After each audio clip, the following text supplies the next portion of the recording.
కార్మిక నాయకుడిగా స్వర్గీయ నాయిని నరసింహారెడ్డి ఎంతో సేవ చేశారని బీఆర్ఎస్ వర్కింగ్ ప్రెసిడెంట్ కేటీఆర్ కొనియాడారు. తెలంగాణ భవన్లో నాయిని నరసింహారెడ్డి జయంతి వేడుకల్లో కేటీఆర్ పాల్గొన్నారు. నాయిని చిత్రపటానికి పూలమాల వేసి నివాళులు అర్పించారు.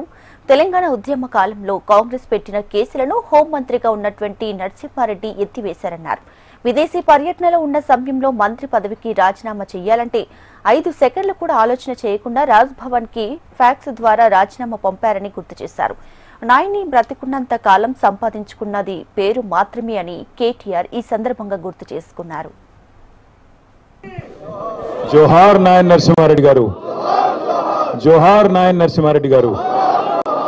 పెద్దలు, మాన్యులు, తెలంగాణ రాష్ట్రం ఏర్పడ్డ తర్వాత మొట్టమొదటి హోంశాఖ మంత్రివర్యులు, అదేవిధంగా కేసీఆర్ గారి నాయకత్వంలో దాదాపు 22 ఏళ్ల పాటు నిర్విరామంగా ఒక పెద్దన్నలాగా కేసీఆర్ గారికి ఎప్పటికప్పుడు అండగా ఉంటూ ధైర్యాన్ని నూరిపోస్తూ చాలా బాధ అనిపిస్తున్నా, మరొక వైపు వారి ఆత్మ ఎక్కడ ఉన్నా తప్పకుండా శాంతిస్తుంది అనే ఒక అభిప్రాయాన్ని వ్యక్తం చేస్తూ ఈ కార్యక్రమంలో పాల్పంచుకుంటున్న నాయన్ నరసింహారెడ్డి గారి గురించి ఒకటి కాదు రెండుగా చాలా విషయాలు చెప్పాలంటే, వివరంగా చెప్పాలంటే చాలా ఉన్నాయి.